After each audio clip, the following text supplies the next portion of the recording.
Greetings, ladies and gents, and welcome to this latest edition of Tales from Outer Space, where I take stories from across the internet and read them for your entertainment. This particular story is called Billy Bob's Space Trucker and is part of a series. If you're new to the series, there is a playlist listed down below in the description, and as always, I hope that you enjoy. Chris fluttered his eyes open as he heard the buzzer humming through the barracks. Slowly, he rose up out of his sleeping pond as the others around him did the same. The Crusticans stripped off for a moment and turned, walking forward through the barracks. Soon they were out in the cafeteria, each getting into line with a tray. Many of them were twitching their mandibles as they tried to wake up. It never seemed like they got enough sleep anymore. It had been rather busy since the war had begun. For some reason, the normal Gresland security wasn't considered enough for the capital, so several units of veteran hunter-killers had been brought into the act as both ceremonial and actual guards. This was fine in theory, but many of the new members didn't like being guards. Normally, the guard positions were bred specifically for the task from the Grand Matriarch's stock, but the influx meant there would be some lag time before her newly laid eggs hatched, and longer still before they were full-sized and ready to work. So a number of career killers were stuck working security, guarding the cowards who made up the officials of the other species. No one had attacked the capital since the Regulation War, and assassinations were very uncommon, but they were scared, and he was a soldier, so here he was. He clicked out in annoyance as he had every day since getting this post when they filled his tray with food. Grains, fish, some greyish-brown substance they liberally called sauce. They were still changing over the cafeteria from Gresland specs, so the Crustican replacements had to make do with the field rations for now. So he moved over to a table, setting the tray down as he settled in and sitting position with his legs partially tucked under his body. Picking up the pieces, he ate with the same quick motions he had back in the training as a juvenile. Once he was finished, he and the rest of his table rose as one, moving to deposit their trays for cleaning. Then they moved out into the hygiene room. Chris was next to Vec this morning, so they took turns inspecting each other's back shelf for any defects or discoloration in the hydrating mucus. Once done, they turned towards a mirror, each picking up a brush and pick to clean their mouths of food they hadn't consumed. Once they were finished with that, they moved out to their prep room. They opened their lockers as each pulled on a combat harness. They were supposed to have those fancy ones like the rest of the ceremonial guard, but instead, they just had standard black mesh, shield emitter, stunner, short-range hand beamer, some energy packs, a set of energy restraints, and of course their targeting computers. They checked each piece as they tucked it into the black mesh harness, and then when they were finished they closed their lockers and walked through the blank, beige halls that made up the service corridors of the capital. Soon they reached a junction, various teams splitting up to go to their assigned sectors. Chris and 5 others moved along their path, soon ascending a set of stairs to reach the small security office overseeing one of the building entrances. The dignitaries had all gone through on this shift, so this was actual ceremonial guard. Their shiny silver-white harnesses, top-of-the-line equipment, perfectly conditioned shells. Chris hated them. They always acted so superior, and he knew many of them boasted about getting to court one of the younger matriarchs for the possibility of breeding rights. So unfair. Chris knew that unless all other viable males suddenly died, he'd never be allowed to breed. "We did all the hard stuff for you already, just try not burn the building down while we're gone," one of the other guards said, as the others chittered in amusement. Chris and his brothers clicked in annoyance, but quickly replaced the guards. Chris checked the weapons locker and noted all the heavier energy weapons were still in place. He stepped out of the office into the main station, near the weapons scanner. The other 5 stayed in the office, but he liked being out in the corridor better. They left one of the vid screens open to the summit going on not far from his position. He watched as one of the Gresland superintendents stood before the assembled officials. "Which is why we need a unified effort against these humans. They openly defy all conventional methods of warfare. If we don't present a single force, they'll take us apart piece by piece. The Kitchens are already showing their cowardly nature by surrendering several systems without a fight." The Kitchen ambassador gulped and stood up. The greatest fleet that you've ever assembled was destroyed in a single action against them. What hope do we have?" Then he sat back down. There was a murmur spreading throughout the officials. Of course, the Greslin stance didn't change since he was in an exosuit, but Christ figured that he wasn't too happy about the comment. "It was a cowardly surprise attack, nothing more. They refuse to face us in true battle because they know our dreadnoughts will annihilate their so-called supercarriers. But we have numbers on our sides. They can't be everywhere at once." "But they have nuclear weapons," another worried diplomat gasped out. There was a rumble from Matriarch Nicole, who was taking the place of Grand Matriarch tonight. Apparently the Grand Matriarch was ill, which wasn't usual. "Might I remind you all that we have faced this threat firsthand, and this is why we know we must defeat them now." The vid screen switched over to images of a destroyed colony. Chris chittered nervously as he looked at them. It was unnerving to see the shadows that were etched into the stone, the twisted and mounted structures. He knew they were choosing the absolute worst pictures to highlight how terrible it was, but he was confident that there wasn't any good pictures from a city that had been hit by a nuclear weapon. "These Americans have not only used these weapons against us, but they've used them against the race from which they descend. The UHG has confirmed that Americans have used these weapons before. This subspecies is incredibly dangerous. They must be dealt with now." There were rumors that even the founders couldn't push the other species to agree to war against all of humanity, so they had to settle for the American subspecies. Still, everything he'd seen made it seem like the UHG would be far more reasonable. "Not only must we deal with the Americans, but the Libertonians who clearly provoked this war, and likely influenced the Americans secretly beforehand. When this war is over, they shall not be allowed any autonomy." That drew more murmurs of surprise from the diplomats around the chamber. There was a click on his comm. "Loading Bay 22 here. The Gerwaldians have brought a statue. We're checking it in." "Careful, Loading Bay 22. They might have hidden snacks inside," he heard someone reply, and there were clicks of mirth across the comm. Kress looked back at the screen. He wished he was out fighting the humans. He knew they had destroyed their colony in response to the raids, but he would be glad to serve his species gloriously in battle. He heard it was bad in Bastion. He should be out there with his brothers, not stuck here, being bored and eating bad rations. Maybe he could get a forward posting by the end of the war, see if he could earn some glory accolades. It was a long shot, but maybe he could get courtship rights with a new breed matriarch. With any luck, his people would come out of this war stronger than ever. They'd used the first war with the Libertonians to advance their power considerably. This shouldn't be any different. He'd been watching the screen, but not paying attention, so he had to concentrate to figure out what was going on now. One of those strange reptiles who licked their own eyeballs was talking. What was their names again? Busamites or something like that. But the founders have not allowed any new member species, even half of their own power. Clearly this war is an indicator that the founders must distribute power more evenly. Kress chittered a little as he heard the murmurs in the crowd. He was never fond of diplomats, but it irked him to see the other species use this war as a platform to gain power. It didn't occur to him that he was hoping his own species would do just that. "The war must first be won, which is why we're undergoing massive restructuring to better assist the combat that rages today," said one of the fillers. They'd been fairly useless in this war, their style of combat horribly easy for the Americans to defeat, so he knew that they were looking for any way to start getting their honor back. "Hey, one of the security observers outside just went offline," he heard one of the brothers say from the security room. "Just turn off the feed and turn it back on," he called out. What did they expect? An attack on the Capitol building? Outrageous. It would take a massive fleet just to get this close.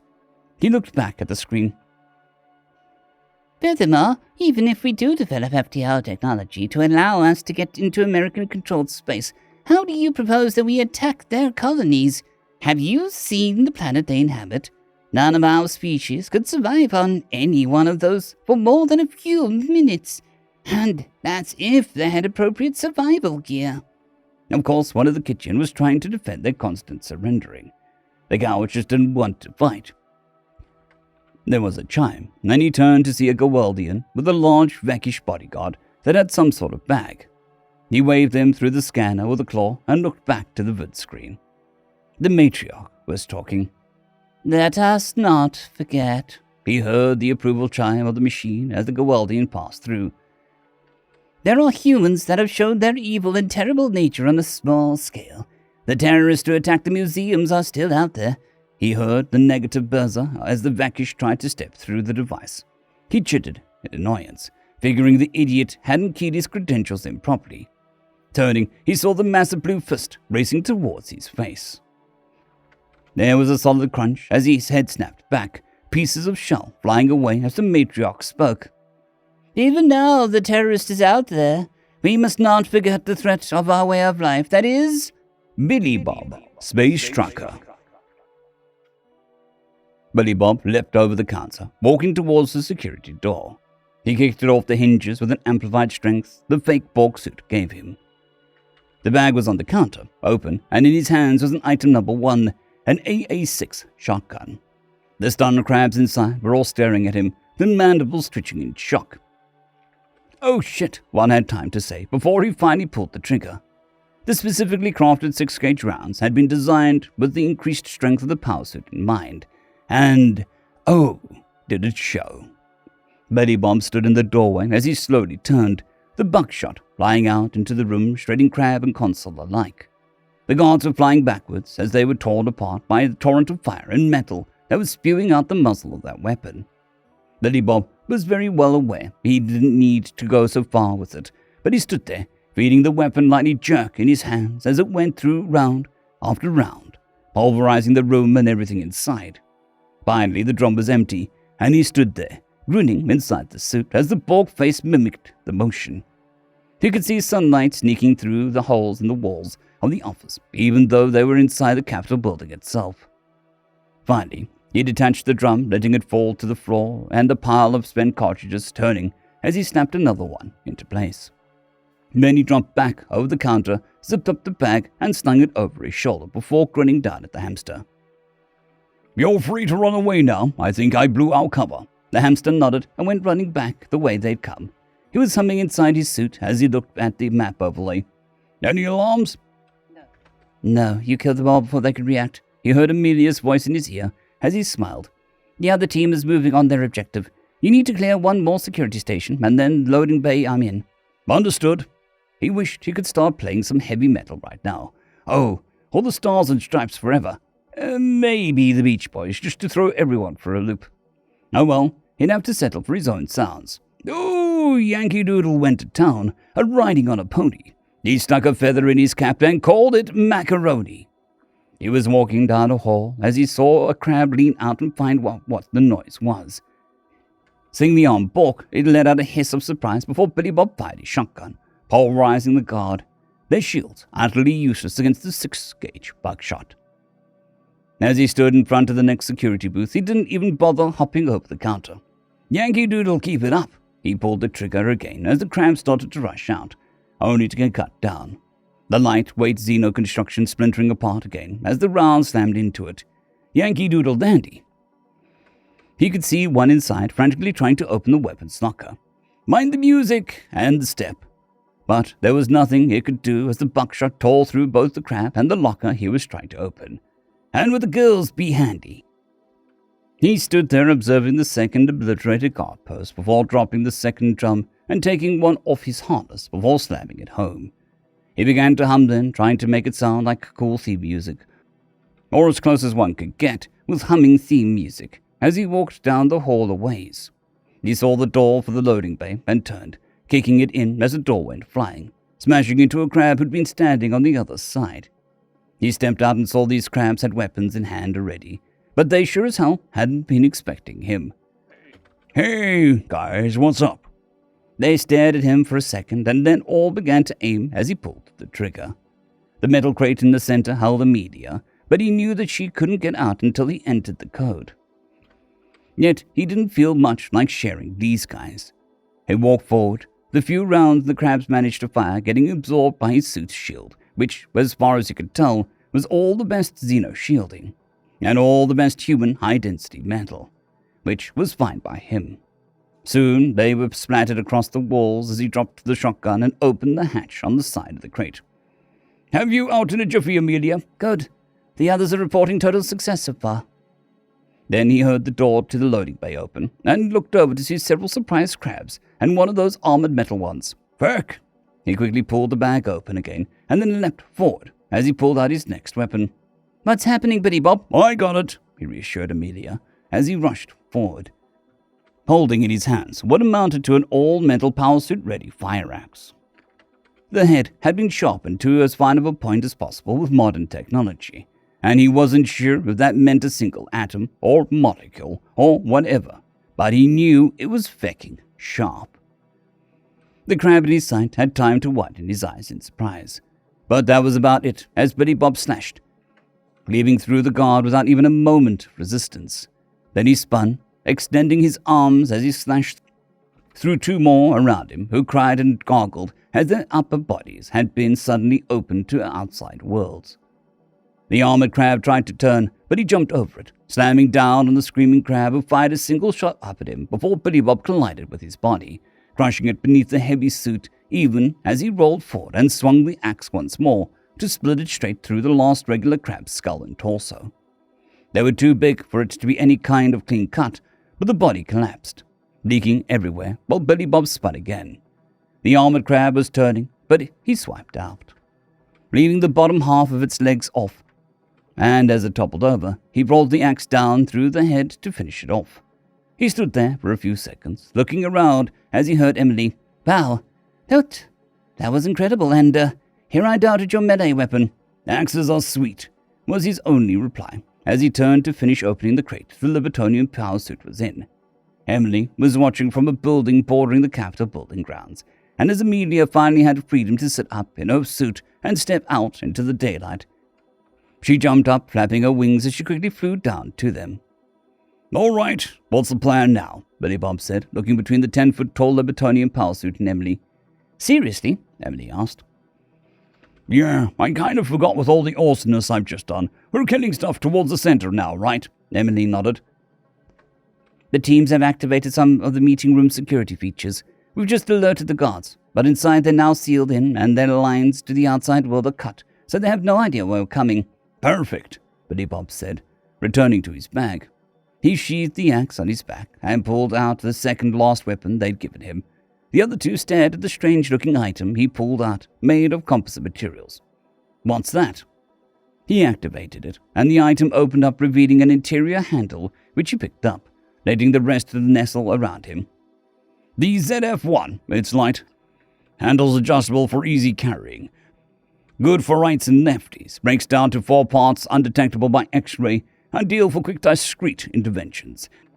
A word on firepower, titanium recharger, 3,000 clips with burst of 3 to 300, plus all the oldies but goodies, rocket launcher, arrow launcher, and flamethrower.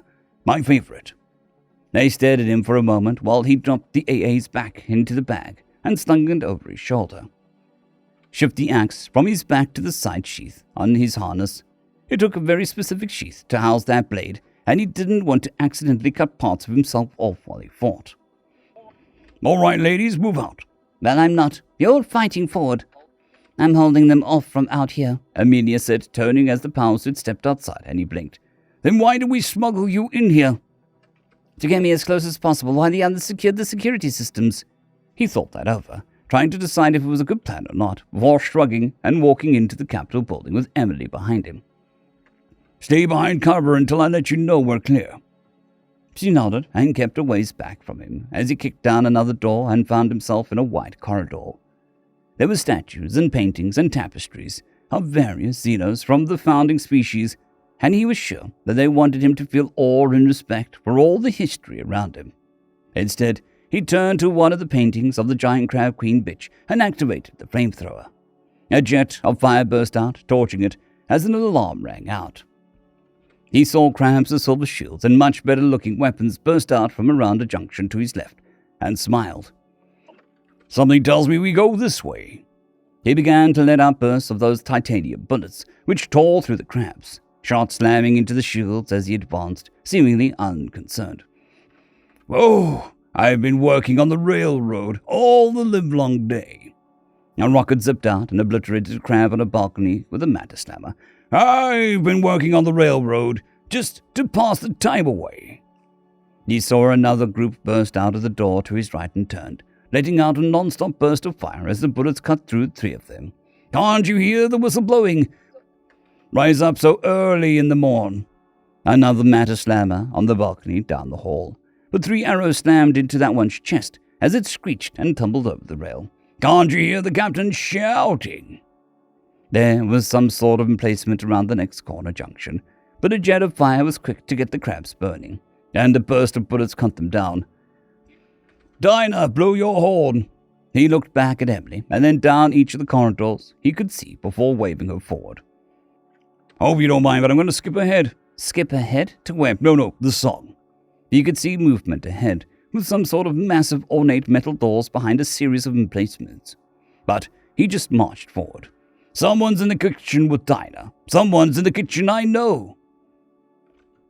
A rocket streamed out from his gun, exploding one of the fixed guns he could see on a platform to the left side of the massive door. Someone's in the kitchen with Dinah. Someone's in the kitchen, I know. He aimed to fire another rocket at the other side and heard a beep. He quickly triggered another blast of arrows, which peppered that platform, hissing out green smoke as the crabs coughed and spluttered, clutching their faces as they either died or passed out. He had no idea. Strummin' on an old banjo, singing fee-fi-fiddly-I-O. More crabs were behind some heavier shielding, but he let out a steady burst of bullets, which made the shields flicker and fail before the crabs behind them were turned into shreds. Fee-fi-fiddly-I-O! Fee-fi-fiddly-I-O! He saw another crab who frantically activated some sort of shielding in an alcove to the side.